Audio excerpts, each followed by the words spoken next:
Hey up you lot, and welcome back to That Song with Ben Elliott. In recent weeks I have replicated a very popular method feeder that's come onto the market.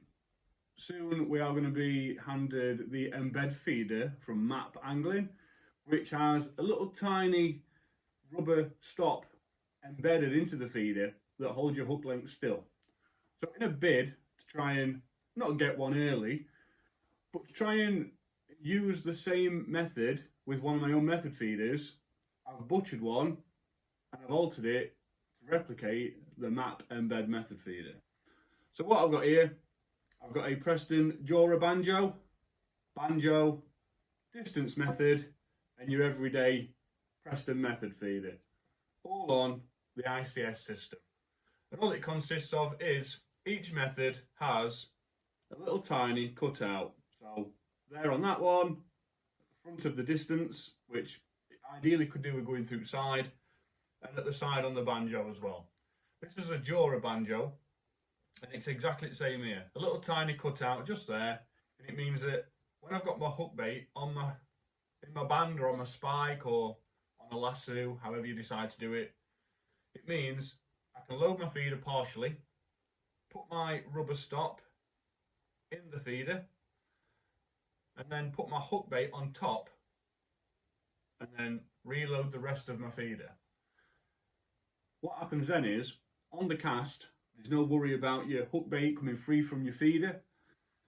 When your feeder lands on the lake bed, as it breaks down, there's no worry about your hook bait straying away from the feeder. It'll all be within the enclosure of the housing of each of the feeders. And that's down to this system here, holding it still so your hook bait is always within that feed.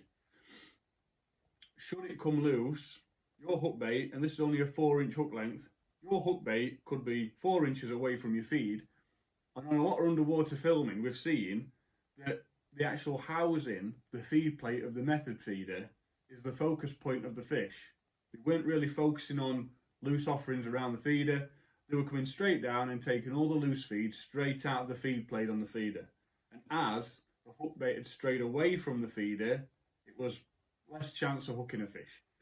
So this is a bid to try and help get those fish that come straight in, take a mouthful straight out your feeder, and then just swim off. We're going to make sure that this makes it easier to keep your hook bait still. It also aids with hooking, because it's only a short hook length.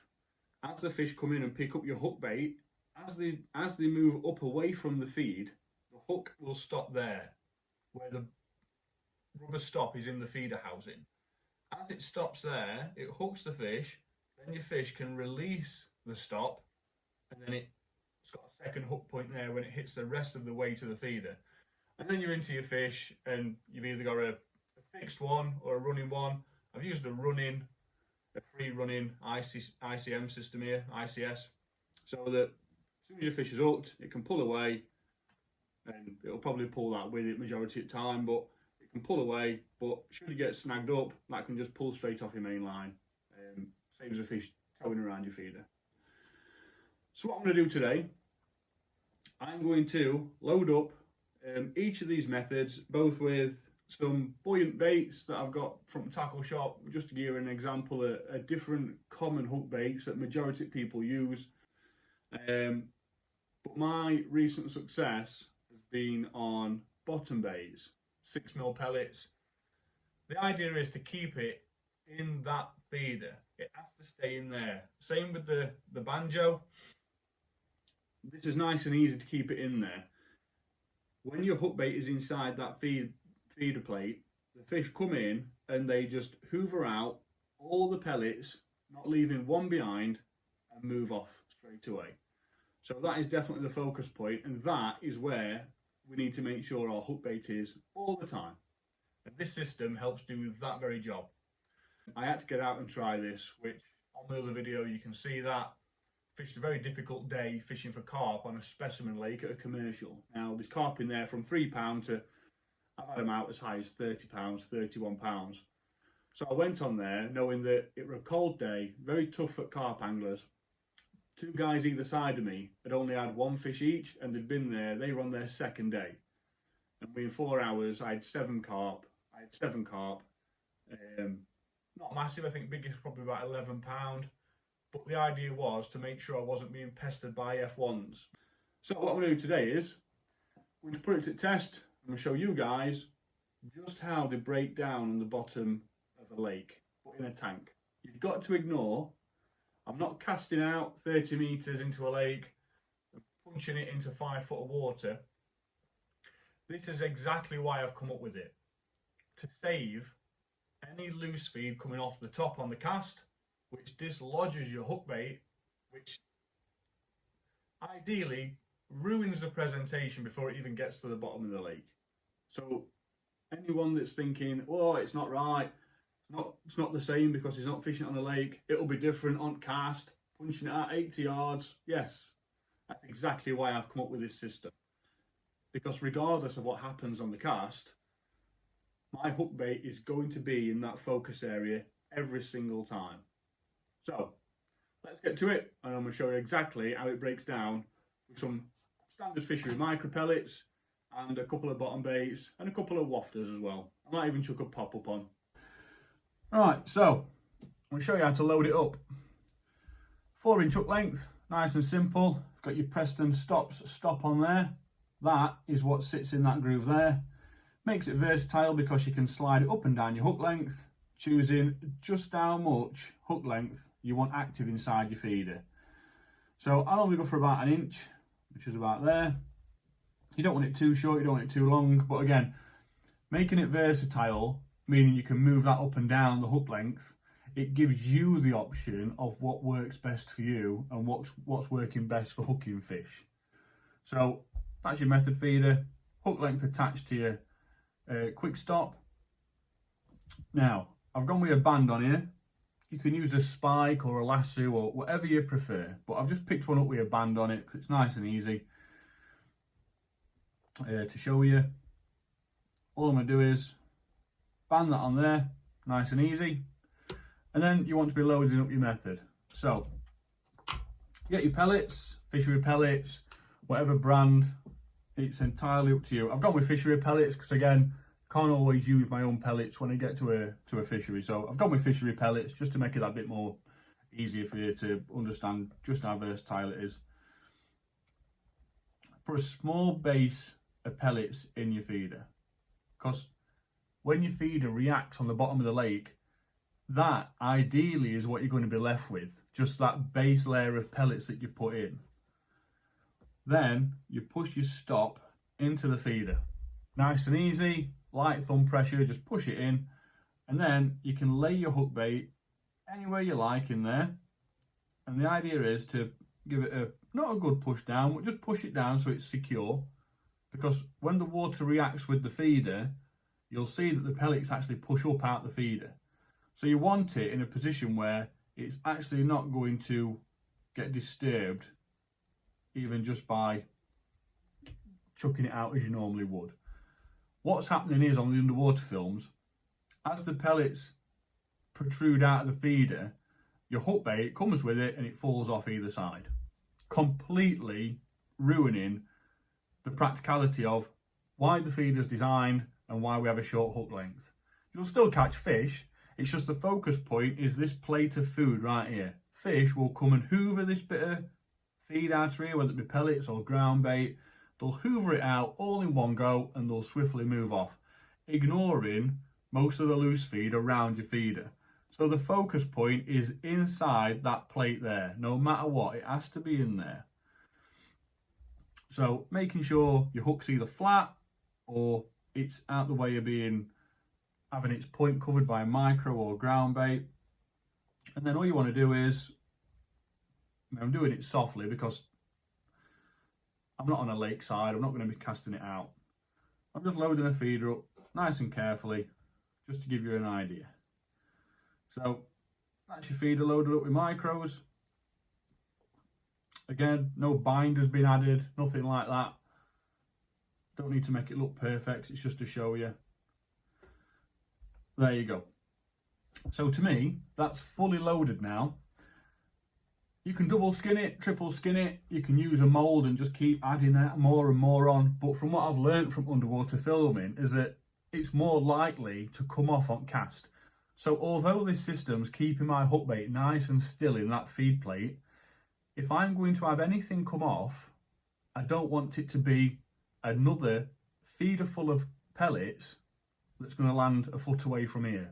I want the only focus point to be my feeder only. And when I put this in that tank, you'll see just how much those pellets protrude out of that feeder, and it nearly doubles, triples in size. So I'll put it in there now, and I'll show you just how it reacts with water. Right, so I'll drop this feeder in now. So there you can see it, it's loaded up nice and neatly. My hook bait's inside. And we'll drop this feeder in and give you a clear sight at how it reacts with the water. So in goes my feeder. Again, forget doing a big cast, because even on a big cast you're going to lose some pellets. This is to eliminate those problems on the cast. So for anyone thinking, well, it won't act like that when you cast, it won't. Nothing will. It never does. This is to show you how it will react worst case scenario should some pellets have already come off. So now you can see that feeder breaking down. The holes in the feeder on the bottom and the sides on most feeders are designed to let water in. So as the water starts to enter the feeder, it starts feeding those pellets underneath. They start absorbing water and they can only lift upwards. So as you can see, slowly lifting up, very slow process. I want to give you a clear insight as to how it works.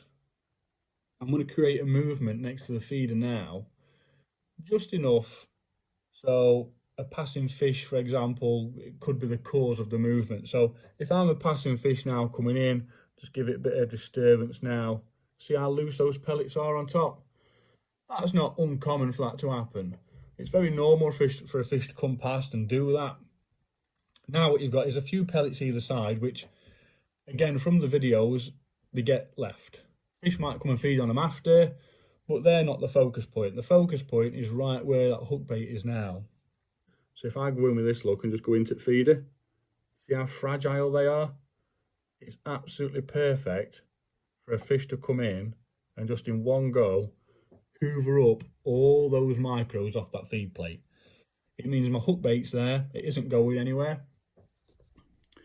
And let's say a fish comes in and it just goes down near your feeder, and then all of a sudden it gets spooked and it shoots off. So bit of disturbance. Oh, I actually hit the feeder then.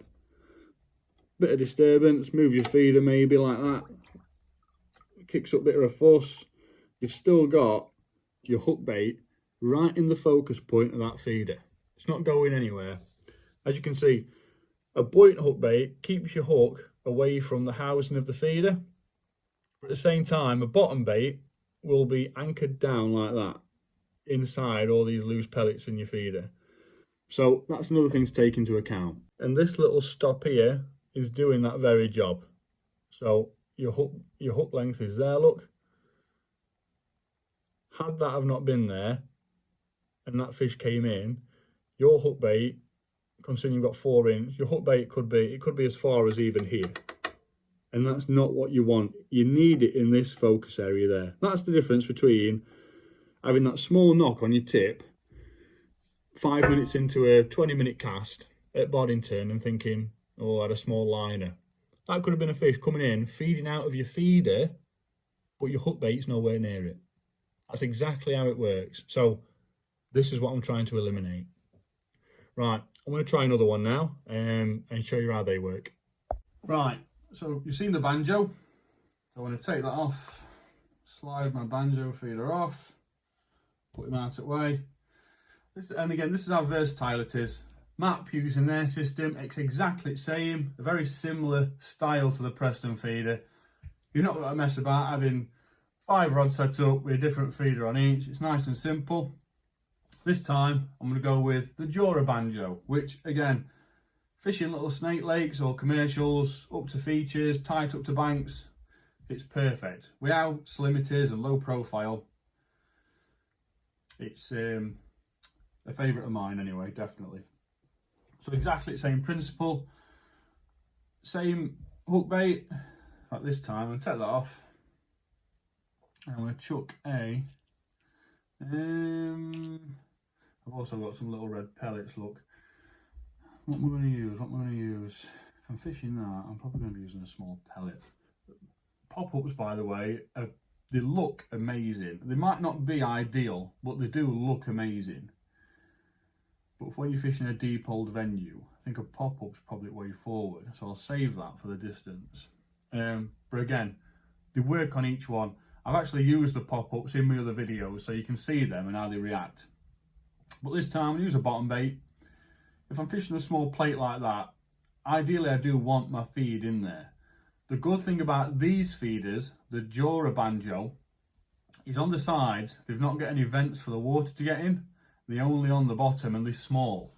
So if you're worried about, and it happens with every feeder, your hook getting caught in these little vents on here, look, it happens to us all. And again, this helps eliminate that because you're keeping your hook bait still.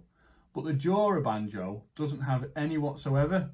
So you can just whack your hook bait in there and not got to worry about it hooking up onto any fins or vents on your feeder. So if I put my hook bait in there, if I put my stop in first like that, and again, cut it a bit narrow, but you can use a disgorger or a bait needle just to push it in so it's nice and secure. And then you want to put your hook bait in like that. You don't want to jam it in, but you know what I mean. Probably put some pellets in first. So get some pellets in like that. I can line my feeder. Means my hook bait is not going to be the very last thing that the fish are searching for. Put my hook bait in. So as you can see, my hook is still free from any snags or catches on the feeder. It's not going to be a problem. And then I can just put some pellets on top like that.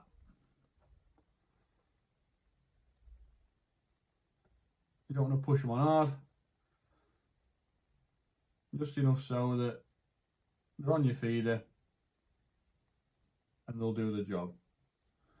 So loose feed in there, nice buried hook length. As you can see, that stop, it's below that surface area there, so it's not going to be tampered with. It's not going in at a funny angle. What I'm going to do is I'm going to chuck this one in and you'll see how this one reacts with water as well. But again, on cast, exactly the same scenario. Can't stress it enough. This isn't anything but to eliminate loose feed coming off on cast and any disruptancy to your feeder. This is exactly the point of it. So no matter what happens on the cast or on the lake bed with feeding fish, the disturbance is kept to a minimum. That's exactly the purpose of this feeder. So I'm going to chuck it in there now and show you how this one reacts. Right, so in with the Jura Banjo. So here we go. Got some focus on it. Focus on that. Maybe this camera. Anyway, there it is. It's ready to go in.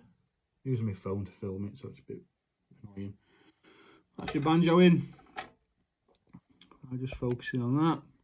And now you'll be able to see the breakdown of that one as well. It's pretty much exactly the same scenario. It's just a lot of these method feeders, they all have a purpose and a place. So where some are absolutely brilliant on some venues, others are designed for a completely different lake bed, fish species or hookbait purpose. So they all come into play, and that's why having a range of them makes it just that bit more versatile. So filming in a tank in my house is hardly the perfect replica of how it will break down in a lake, but it's, again, I'm only doing this to show you how the hookbait responds to being anchored inside at feeder. It's got absolutely nothing to do with your bait choice, how you soak your pellets, how quick it breaks down. That's all down to personal preference. This is all about how that hook stays in its spot and how it helps be in that feed area. So again, any line bites we get, I've got line here, look, if I just get a quick nudge like that, some other things to take into account, little tiny line bites or fish just nudging your line, that can have a massive impact on your feed as well. So you can't ignore that. We all get line bites, especially method feeder fishing. It's either a line bite or it's on. That's pretty much how it works for method feeder fishing. So if you're getting line bites, just never forget that. Every line bite you get, or small knock, it can be knocking feed out of your actual feeder, which is also very important when it comes to keeping your hook bait in there. Had that hook bait have been on the top of that feeder, not on a BMFFSS system, it would have already fell off with those loose pellets around your feeder, look. So another thing to take into account. So again, fish comes in, has a sniff, and then shoots off, which could be anything from a 4-ounce skimmer to a 20-pound carp. You can see there the hook bait is still inside the feeder. So you can see the little red pellet. I've used a red one so it stands out a bit more because there's some red flecks of those fishery pellets in those micros. More fish come in, get a bit of a nudge like that. I mean, ideally you've got a fish coming in and just with one mouthful, it just hoovers the entire thing up. But I'm giving you worst case scenario, we're just passing fish. So there's your hook bait. It's nice and still. Your hook's there. It's nice and open for a fish. It's not hooking up onto anything. That float stop is in that groove there, meaning that any fish come and pick up your hook bait, they'll hook nice and early and they'll be straight hooked in that bottom lip. But again, that's the purpose of it. It's just keeping that hook bait as close to that feed plate as much as possible. That's the purpose for it. So again, this is worst case scenario, using a very small feeder. There are better options out there in that style of feeder. But there's your hook bait. Nice and ready for a bite. It's right on the top where you want it to be. It can be wafted about everywhere, and it's pretty much ready for a bite, for a take that. So all your loose feed's doing exactly as it should. If I try and stand it up, it's not going to do it. But it's right on top. That's the difference from having it there on your feeder and having it over here on a 4-inch hook length. So it's all about keeping it as tight in here as possible. That's where you want it. Right, I'll take that one out and we will look at the Preston, the very common Preston method feeder, the flatbed feeder.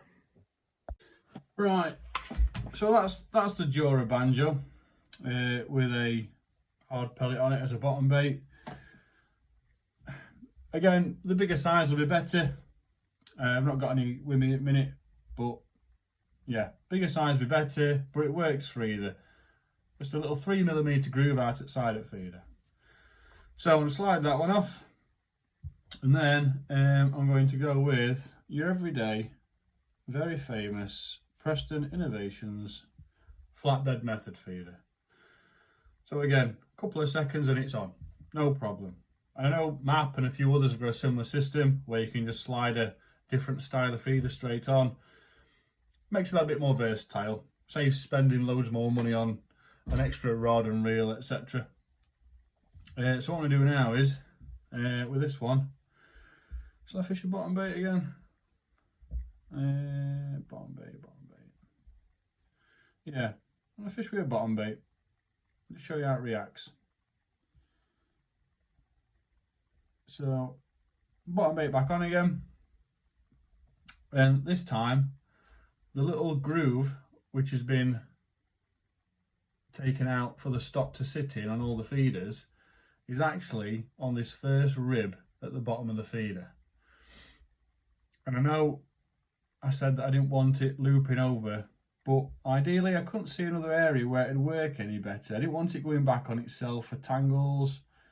Through its side it'd be ideal, but that rib there, look, it's quite hollow, you can see through it. So I didn't want to weaken that spot. So for some of them, they're just going to have to be what they are. Again, it's not a manufacture process. I'm trying to play around with a few feeders, trying to make the system work. So a nice shallow groove in there, about 3-4 deep, just big enough to sit a stop in like that. Oh, under thumb pressure, look, it's already up to my finger good and proper. So push your stop in there, nice and easy, and as you can see, that sits nice and flush on that rib there. There's not going to catch on anything, no line's going to get caught. And then that means you can pull your hook length in a little bit if you want.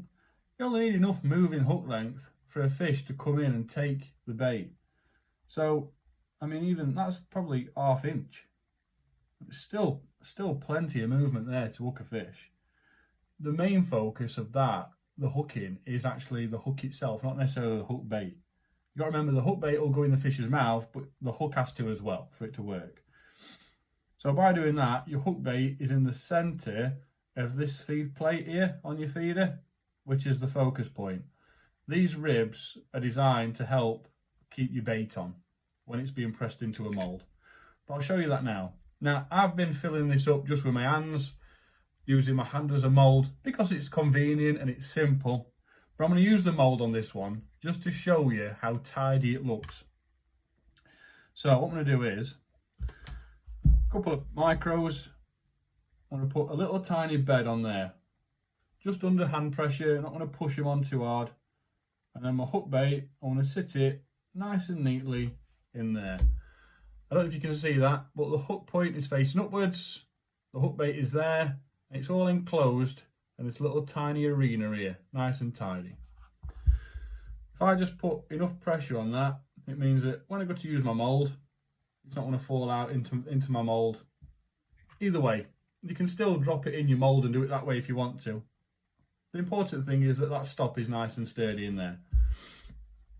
So then, put some pellets in my mould. As we all know, works very well. All you want to do then is drop your feeder into your mould, making sure you're not crushing that up bait between the ribs on the feeder. And this is where it comes into play, because you can now give it a really firm push and you're applying even pressure all around your hook bait.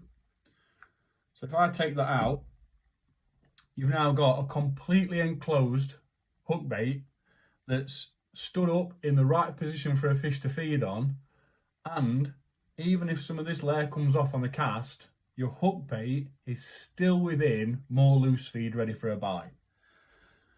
Nice and simple, it's nice and tidy. You could even double skin that again. The mould makes double skinning really easy. But for the sake of how well this works with just a little bit of feed on it, I'm going to put this in the tank now and show you just how well this reacts, which is right up there, one of my favourites. So here we go, the Preston Flatbed Method Feeder, a very popular one. Can't get camera to focus in on that. See that there? No, but there we go, nice and tidy. What I'm going to do is, I'm going to pop this into water now, like you would with any ordinary cast. Bait will come off for a feeder on any cast. It's just what happens, even before it hits the water. So with a mould under standard pressure, drop that one in there. You can see how that one breaks down.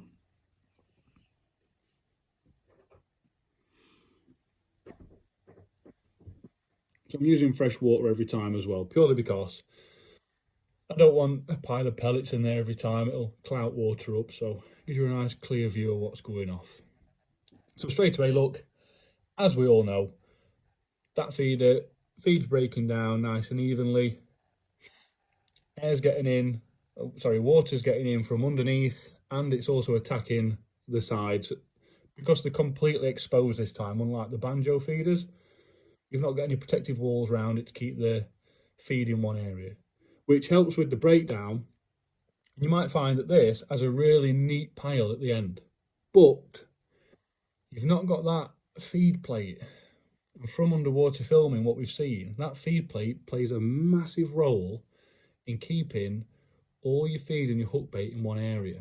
Those fish come in on this feeder, they can take a mouthful off a pile, which could be front, back, the top of the pile. The Banjo feeders, because of the walls on the sides, it makes it so much easier for the fish to feed from. And because it's all enclosed, as a fish feeds on it, it takes nearly every single pellet straight out of the feeder. Like I said before, it's like slurping soup out of a spoon. It comes straight off. So that's breaking down nicely. So I think all of those micros on there now are all very loose. So what I'm going to do is, I'm want to imitate a fish coming into the swim and just swimming past the feeder. So in comes carp, comes to have a sniff, gives it a waft like that. There go your pellets. See your hook bait? Hook bait is nice and snug in your feeder. Hook bait, the hook is just at the back of it. I can see that from where I'm stood. I know you can't. You've still got some pellets there, so your initial offering of pellets that your hook bait went onto, they're still on there. So even now, most of your feeds come off. The feeder is still the focus point, because as it stands, that is the only proud standing feature of food for a fish, and that's what they tend to go for, as opposed to a lot of loose offerings on the bottom. If I come in again and I'm a fish, go and have a sniff. There, look. So that's my hook bait. You just see the hook behind it, look. It's not getting snagged on anything. It's away from those ribs. There's my float stop. Just turn the feeder there, look that way. You can see it. It can move either way. And the fluorocarbon itself, because it's that short on there, it's actually stopping that hook bait from springing off over the feeder. So your hook bait is still in that focus point on your feeder, which is exactly where you want it from what we've been seeing on underwater filming. So any worries about your hook bait straying away from your feeder, this system prevents that from happening completely. There's no doubt a fish could come and peck at your hook bait, get a slight hook pull and dislodge the float stop. It can happen, but at that point you'd probably see the same line you'd normally get, and you'd probably reel in anyway and chuck a fresh feeder out. But this increases the hookup of fish. Because it's a shorter hook length, there's less chance of it falling off, getting away from feeding fish. It's designed to keep the hook bait constantly in the feed area of the feeder. So that's pretty much all taken on that water now. All your micros are pretty much off. Turn it around that way.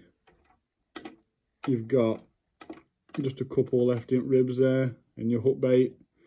Pretty much how you want it to sit. So even if a fish comes in and starts feeding on your loose offerings, you've now got this being a pellet or a wafter or a wowser or a washter or whatever. You've now got that standing proud. It's very visible. It's very appealing to a passing fish. And you've got more chance of at least getting a bite still, even though there's hardly any feed left on your feeder. Right, we'll take this one out and finish off with the distance. Right, and now the distance method. So off with that one, distance method on. Same hook length, same everything, no need to change anything but the feeder type. And this time what I'm going to do is, I'm going to use a buoyant bait. So one that floats, but balanced well enough that your hook, any additional shot, you can balance them perfectly to just how the fish are feeding or to whatever method of feed you're using. So on with the band. Again, you can use a spike. Spikes are ideal because they've got a pivot point on the eye of the spike when it's sat on the bottom of the lake bed. Bands are good when you're fishing down in water, but again, with the weight of the hook, a band can, when you want it up in the air, a band can actually offer your hook upside down with a better hook point offer to a fish's bottom lip. But I'll show you how to load it anyway. So get your pellets. You want to put a nice initial bed of pellets in there to start with. Just loose, it doesn't have to be anything special. And then you stop. Your stop wants to go into that groove on your feeder, just under thumb pressure, it doesn't have to be tight. And then that way, your hook bait can sit inside this plate of your distance feeder. So if I push the hook bait down there, just to secure it in place, again, I'll show you how this comes into play afterwards. Your hook bait still stands proud of your hook still stands proud of your feed. Your point's not getting disrupted by any micros. your hook bait on a band there is just pressed down into those micros enough that it's just holding it still, so it's not going to fall out. Nextly, you want to get your mould. You can do it by hand if you prefer, it's entirely up to you. I'm going to use this just so it makes it more even. I get even pressure across my method when I'm pressing it, and that way it eliminates any weak spots on casting and bait coming off. So load up your mould, nice and easy, and because you've pressed your hook bait down into these pellets, it's not going to fall off when you have it upside down putting it into your mould. Makes it nice and easy. You can still do it if you want it loose, but it's entirely up to you. So get your distance method and your mould, put it on top like so. That nice short hook length keeps your hook bait right inside that feed area of your distance method. Give it a nice firm push. You want to hold it for a couple of seconds. So holding it, it's not about how tight you hold it, it's about how long you hold it for. That just helps the binding properties of the pellets hold together. And there you go. So you get this ridge on a distance method mould with Preston, and that's purely from the yellow press inside the actual plastic itself. When you push it out to release the feeder, it's the yellow bit that actually creates this bit of a divot, if you like, in your micros. So I always just get a small press like that, just to flatten them down.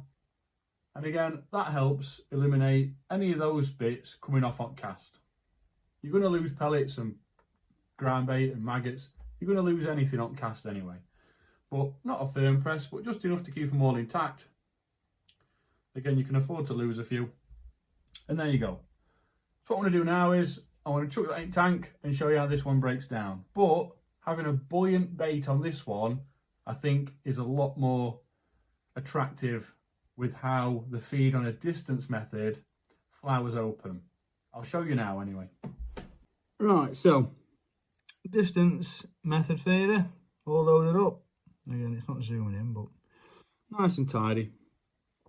So I'm going to drop this in like so. Again, completely ignore that we've not done a right old belting cast across a big reservoir. That's not why we're here.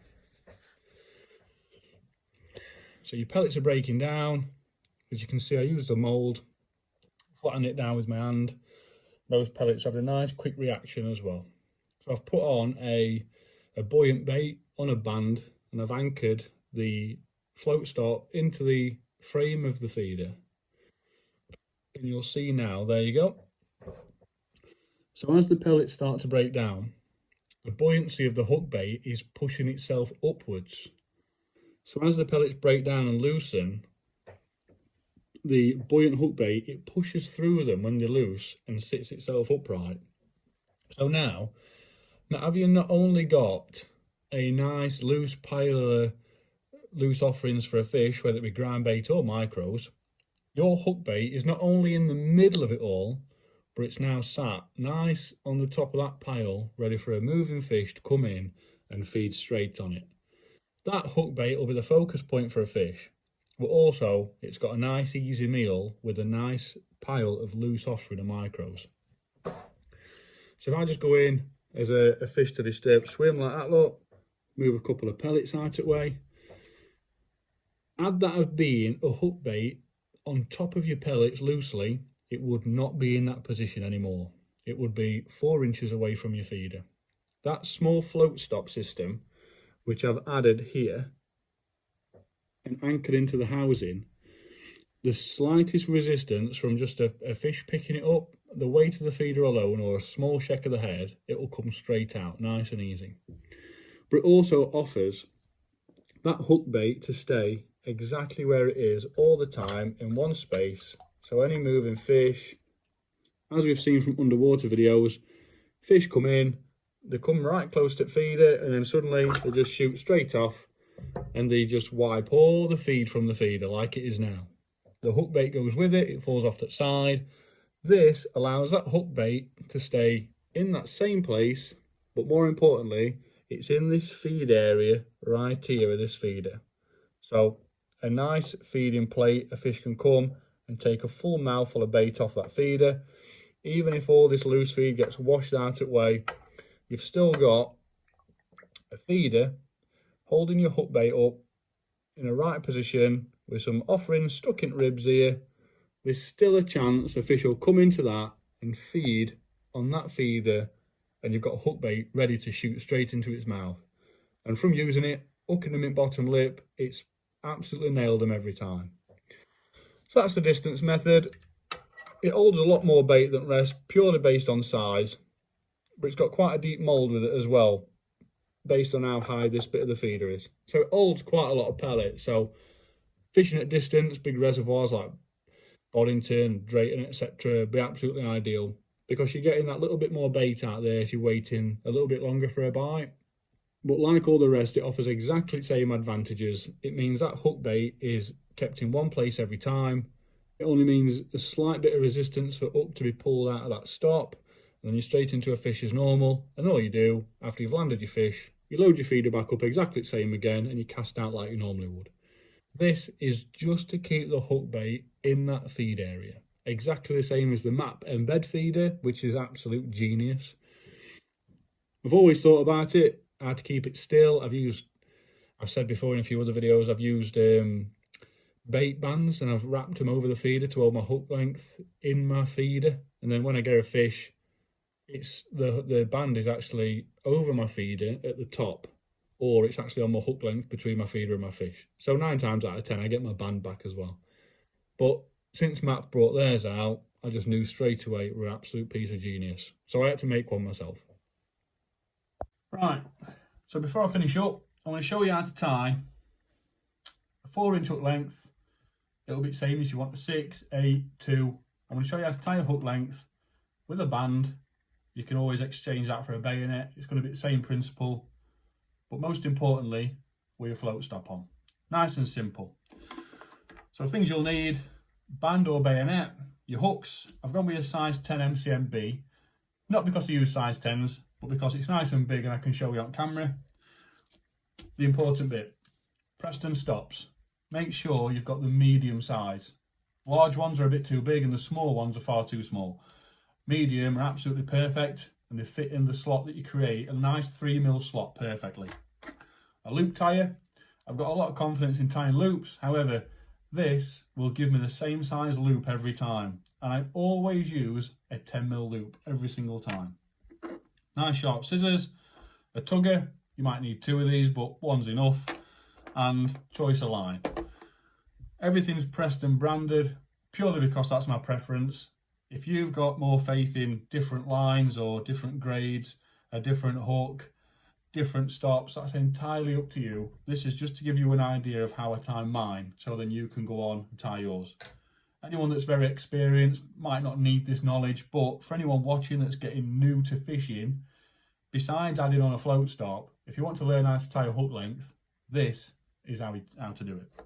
Now, if anyone's not got one of these, which is a Preston Innovations hook length box, go and buy one. Let it be the next thing you purchase for fishing, because this will help you tie the perfect size hook length every single time. And most importantly, when you're tying a hook or a hook length or whatever, whether it be at home, on bank, last thing you want to do is lose your hook outside at sofa for one of your kids or dog to swallow, or to have it blow off your side tray at side of a bank and a bird pick it up, or a swan, for example. Not only that, but you don't want to have to get another one out of the packet to tie another one again.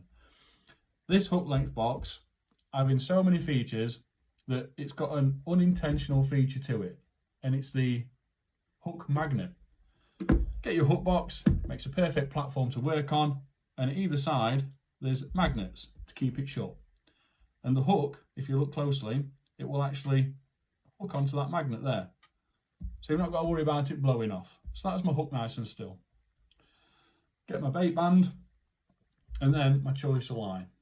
So I've gone with some Reflow Power 019. It's probably what I'd use for most of my method feeder fishing, to be fair, and I'd even go even bigger than that if I'm fishing places like Allcroft, fishing for big carp. So without trimming anything off first, I'm going to tie my band on.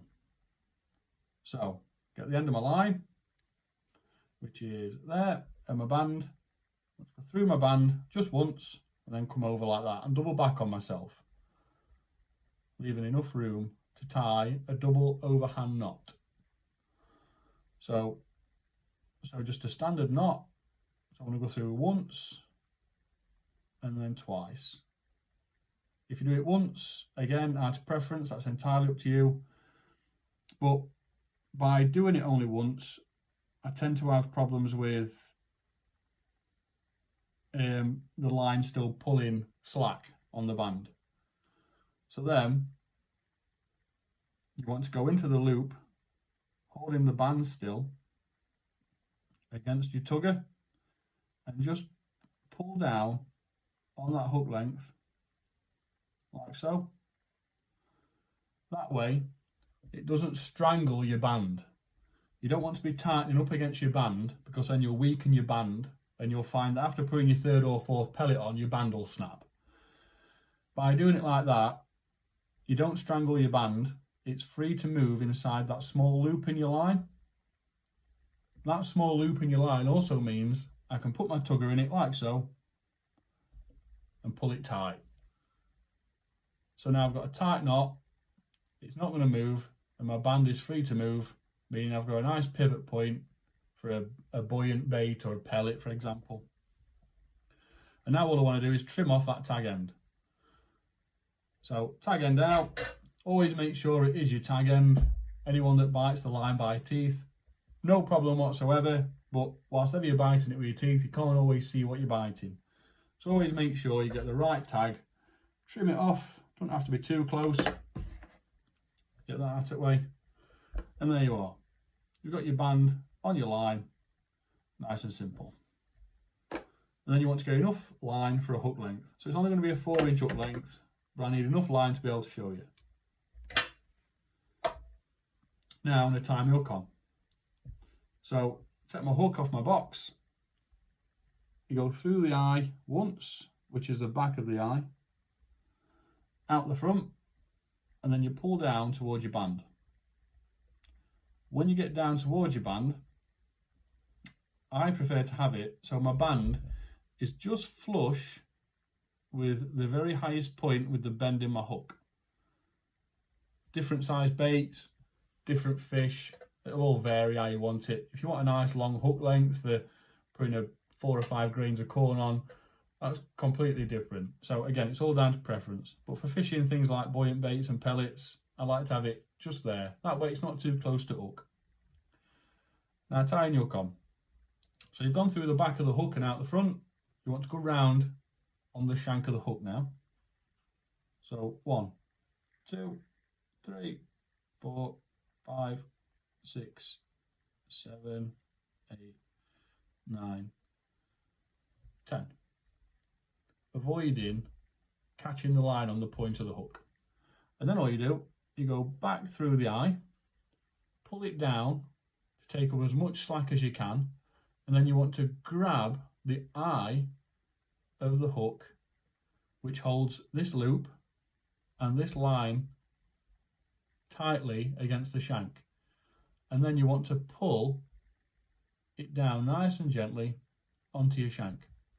That way you're keeping pressure on it, and if you don't, what you'll find is if you just let go and pull it, it'll all unwrap itself and uncoil around this bit of line here. Then you've got to start all over again. So always keep a nice light pinch on it and pull it down. So that's your band tied on. Next thing is your float stop. All you do, get your float stops out of packet. You choose a wire with a stop on it, and you thread your line through the wire. Oh, terrible light in here. Like so. That's my line thread through my wire. If you just move them out of the way, see that? That's thread on like so. What you want to do then is push the stop off the wire onto your line. Nice and easy. A bit of pressure, that pulls onto your line. Take that away, and then you pull it right down to your hook out of the way. So there you go. That's your float stop on. Now I need to tie my loop.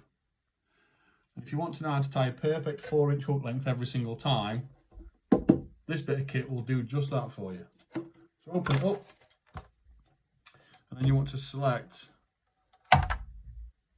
an area. So in these hook length boxes Preston do, and like most, you've got measurements here. So 3-inch, 4, 5, 6, 7, 8, 9, so on and so forth. If you want a 10-inch hook length, you'd wrap it round the 5, and then you'd go back on itself, and then you've got 10-inch. So to make a 4-inch, I've got 0 down here, 3-inch, 4-inch. So I'm going to go from that one to that one. All you do, put your hook on there like that, come up to number 4, wrap it round that pin, just the one pin, and then you grab both pieces of line under your thumb and forefinger, unhook it, but keeping it nice and tight. So you've still got a little tiny loop just there that was over that.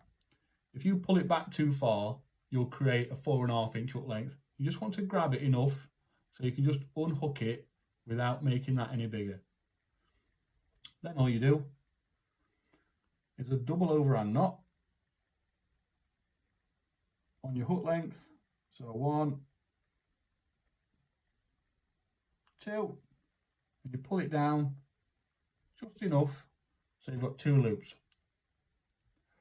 Get a dab of moisture on it. Now, loop tire. Preston do one that's got measurements on it. 12, 15, 10 and 8. That's millimeters, the size of the loop. I always go with a 10. Now, how it works, you've got a long bit and a short bit. You put the long bit inside what's going to be the loop of the hook length, and the short bit goes inside the loop, which will become your knot. Like so. All you do is pull down, the knot closes in on the short bit of the loop tire, hold it still with your finger on the top, pull the short bit off, and then pull it down tight to make a knot, and then you slide it off. And there, every single time, you have the perfect 10mm hook length, or 15, 12, whichever you prefer. Then what you want to do is go in with a tugger, give it a nice tug. If you've got 2 of these, you can put one on your hook and then one on your loop, and you can actually pull against each other. So once you've done that, take your tag end again. Again, always make sure it's your tag end. You don't want to cut off the wrong bit at this point. Nice sharp scissors, trim it off, and there you go. So that's your hook length with your stop on it. And because I measured it at 4-inch, it means it will go into a 4-inch slot every single time. So if I show you from that angle, for example, put it onto that peg there, come over to my 4-inch pin, it means I can hook it straight onto my 4-inch pin every single time, and I've got the same hook length every time, as long as I'm always going round that 4, 5, 6-inch peg and holding it tight enough after I've done it so I can just take it off, tie a knot in it, double overhand knot, and I've got the perfect 4-inch hook length every single time. That way it's ready to go straight on my feeder and cast out. Makes it easier when you're sat at home watching telly and just tying up lengths. And when you have tied it, chuck it straight back on top of your hook length box. You can sort your feeder out ready, and it's ready to go straight on your feeder. Take it off your magnet here, and that keeps it nice and still so it don't blow away. Nice and simple. You can tie up as many as you like, different size hooks, some with bands, some with bayonets. Just makes it really easy. And these Preston hook length boxes, they're all one piece. There's no working parts inside them as well. There's a lot available that are where you can take out the strips of hook lengths, but it's all one piece, and it means that I ain't got to worry about opening it and having hook lengths everywhere inside it. It's nice and slimline as well. It's got magnets inside it, 2 good clips, magnets either side that hold your hook still. When you put it on top, It's not an intentional feature, but it does help. And that way you get the perfect hook length every time. So there you have it. Nice and easy. A few different options for feeder. Distance, Jora Banjo, Banjo, and your everyday flatbed method feeder. Micro pellets, ground bait works really well. The stops, medium, make sure you get the medium ones, and then just tie your hook length as you normally would and put your stop on before you tie your loop, and you're ready to go. You need about a 3mm groove in your feeder off to one side. You might decide to do it somewhere else on a completely different brand of feeder, that's up to you. Working really well, it sits perfectly, the presentation's absolutely spot on.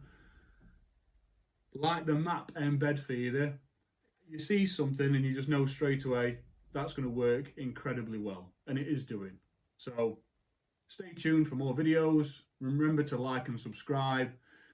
Any suggestions on what I can do next, any venues to fish, any particular things you're looking for, let me know. I've got a lot of time on my hands, happy to help, and yeah, I'll see you on next one.